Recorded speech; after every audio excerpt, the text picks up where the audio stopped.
Hi everyone, welcome to my random music tech tutorials. They are random because they do not follow any sequential order. They are just answers to my students' questions, and I teach a variety of students, different backgrounds, different levels, different interests, different genres, and I just would like to share some of them in case you find them useful for your own work. They are mostly logic. Some of them will be Ableton. Today is logic and tempo. And we're going to be talking about different ways to find the tempo of a pre-recorded audio. And I have a few things selected here or loaded up here for you to demonstrate that. And they are all Apple loops. I didn't record any of my own audio for this purpose, but you can use them for any type of audio that you have and that you want to work with. So the first one here is this guy. Sorry, I have a metronome here beating. We don't need that.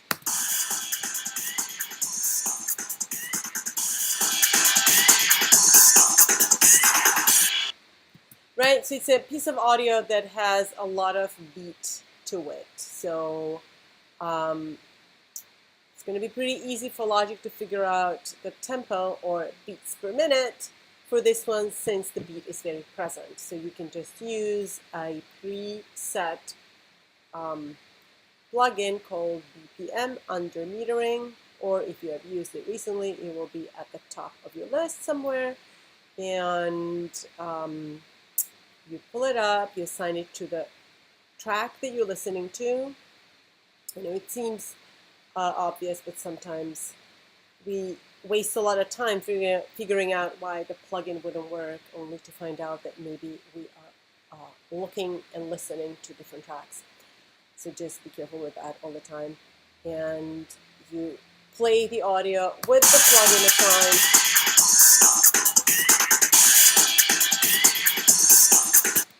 And Logic is pretty confident that it's 137. If we punch in that number here in the tempo track and turn the metronome on to check the decision, sounds about right.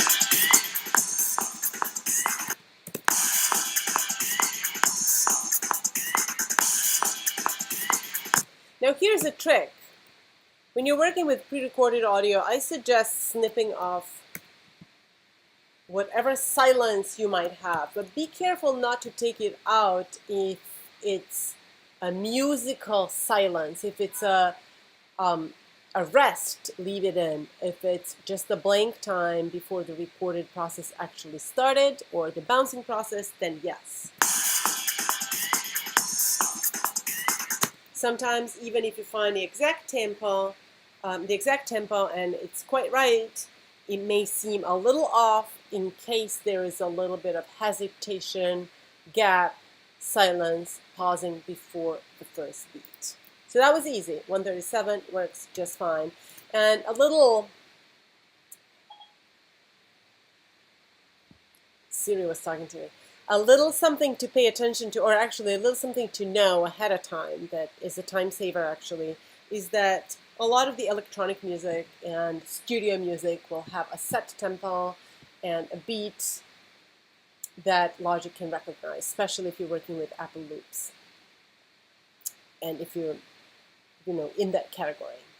Now, the other example here that I have is another loop, but a little bit different in nature. Sorry, I didn't mean to play this with a metronome.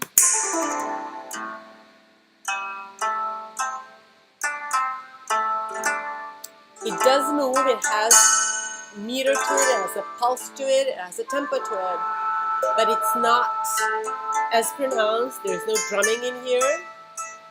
And if you ask Logic what the beat per minute is, it may not have such an easy time finding it out.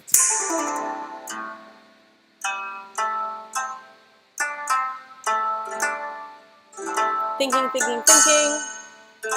Don't know, says Logic. But we have our ears, and we have some other tools, so we'll figure it out. I'm going to close this for a second. And here is when we start actually relying on our ears a little bit more, which is always a great thing. Technology is awesome, but it should not replace you. It should help you. So what you want to do is you want to find a selection of this music that loops well, a selection that sounds like a metrical unit, such as 1 bar or 2 beats or 2 bars or something like that, something that you can conduct and feel the downbeat and the rest of the beats. And they can repeat over and over, and it will feel like it's smooth and musically it has a flow. I start by kind of eyeballing it, but what you want to do is you don't want to start with this quite rubato of a gliss in the beginning, because that definitely does not have any tempo to it. You want to start with a downbeat, which is right here. And then you want to go to the next downbeat, which I think is right here.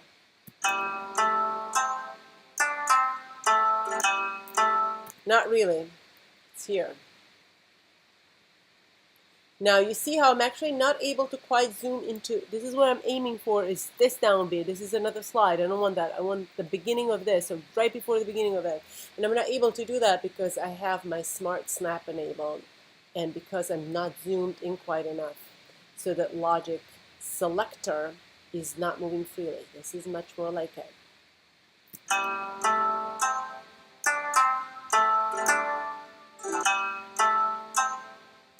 A little less.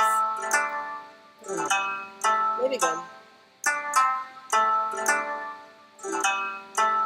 All right. So that to me is a clear 1 and 2, 3, 4. So we have ourselves a bar. Musically, we have a bar.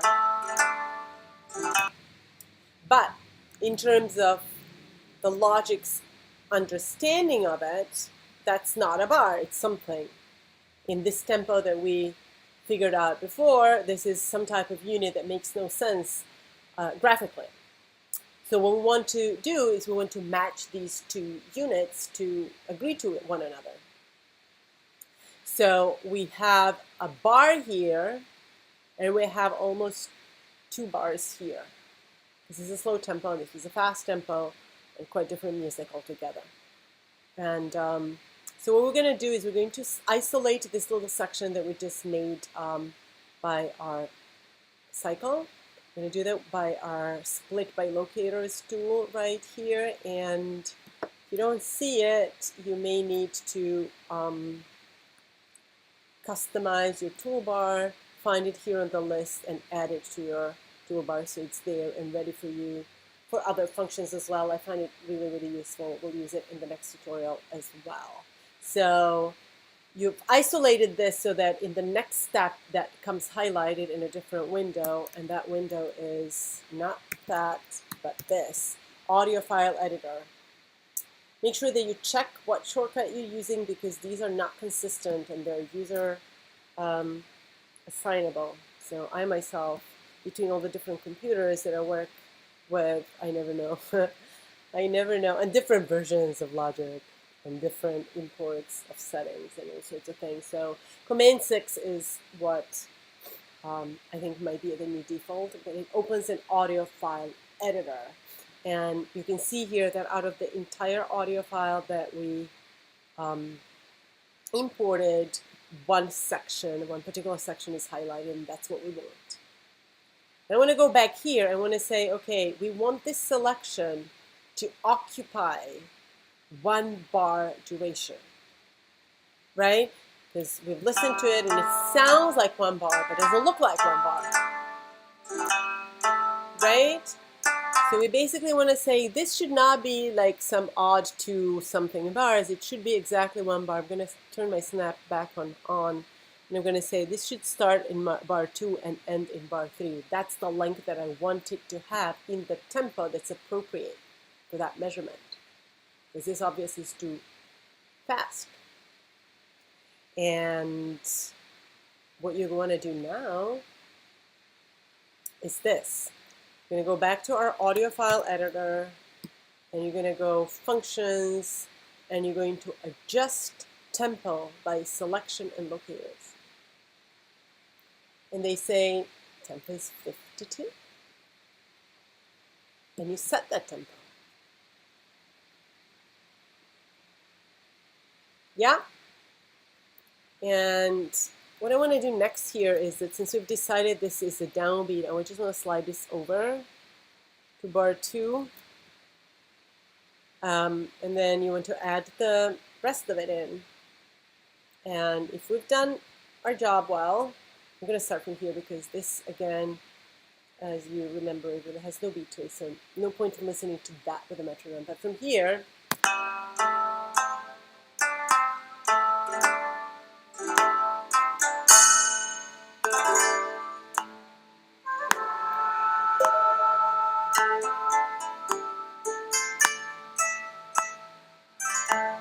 so the trick is to make sure that it stays good throughout.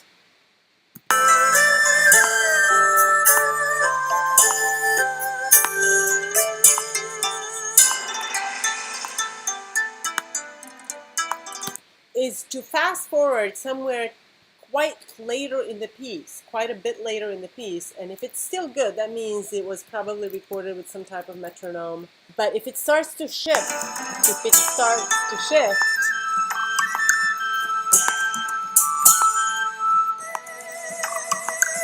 like it does here, then you probably need to make a tempo track. What that means is to create a conductor, fake conductor track here, which will follow the slight or not so slight oscillations in tempo that the musicians were adhering to. So maybe it was a lead performer, maybe it was a conductor, maybe it was just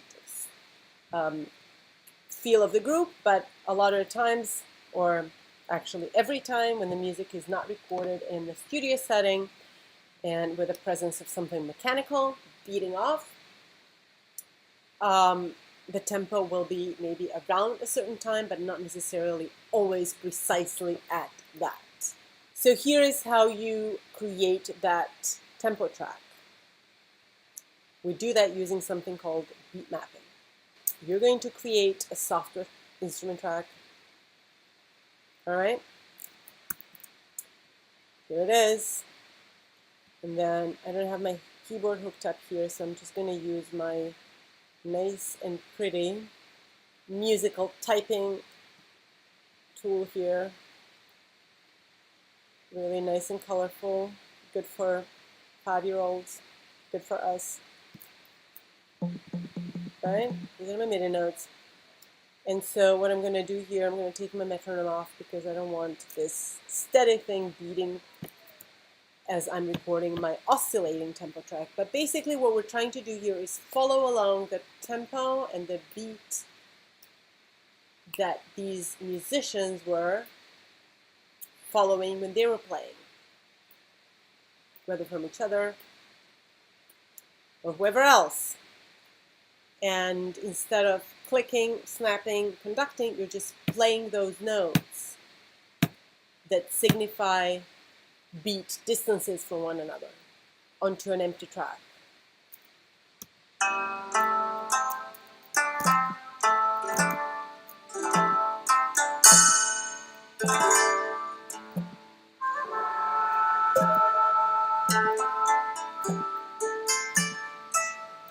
I missed the beat there, but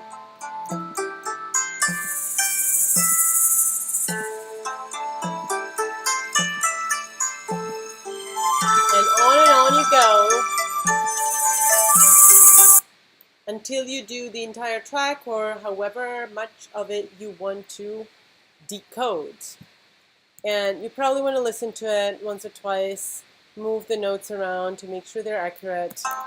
Which really depends on how. Not sure about this guy. Should probably be at the end of this bliss. Kriyam, right? So you can move things manually, even add things manually if you missed something like I think I did.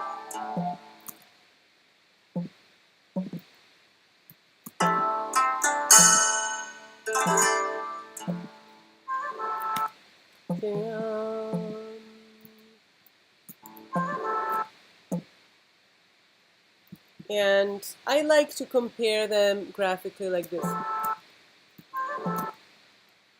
Here's that note that I want to hit in audio. So I slide my block to match that. And here you have to decide how much precision you want.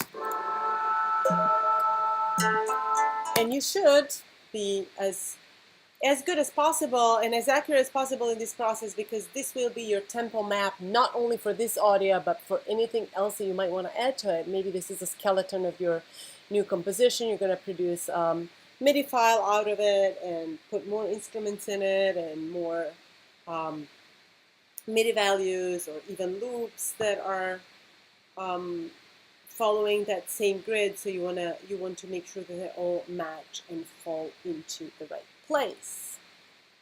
So spend some time doing a good job here. But for me, for the purpose of this tutorial, I'm going to say this was perfect. And I'm now going to basically transfer these values into my conductor track. I'm going to say, hey, you virtual conductor, these are your beats to follow, right? So from now on, you're going to be beating just like I played those notes. And to do that, open your global tracks.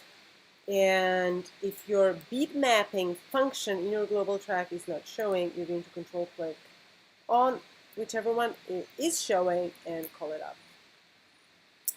And then what you're going to do is you're going to select your MIDI track that you've just created, and you're going to say beats from region. And you're going to say quarter note is my value. That's what I was aiming to play every quarter note. Make sure that you don't miss a beat, otherwise you're going to have huge oscillation in your tempo as a result of that. So make sure that not only the notes are accurate, but you have each one of them. You can't do quarter notes and then half notes and then 16th notes. They have to be accurate quarter notes or half notes, 16th notes, whatever you choose. But you cannot skip them or add more of them randomly. You're going to say OK, and bingo, what you have is your oscillating tempo now that exactly follows the values that I played. If I turn my metronome now, it will be in complete unison with my MIDI track, MIDI guide. If I turn my MIDI guide off,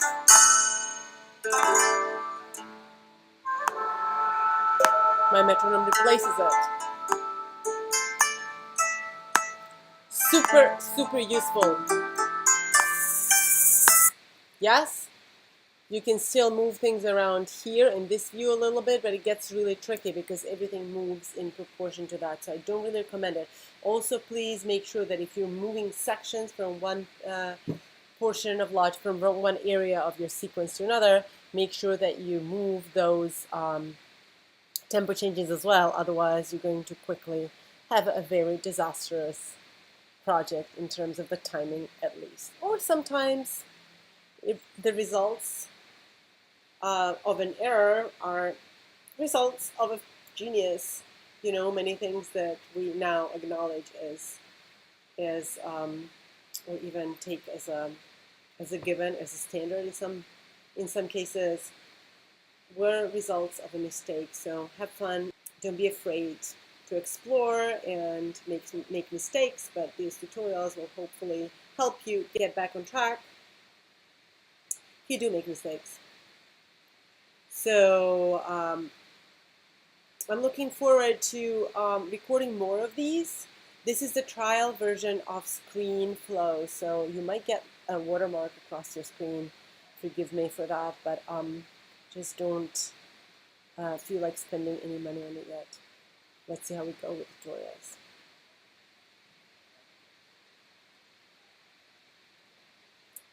Bye.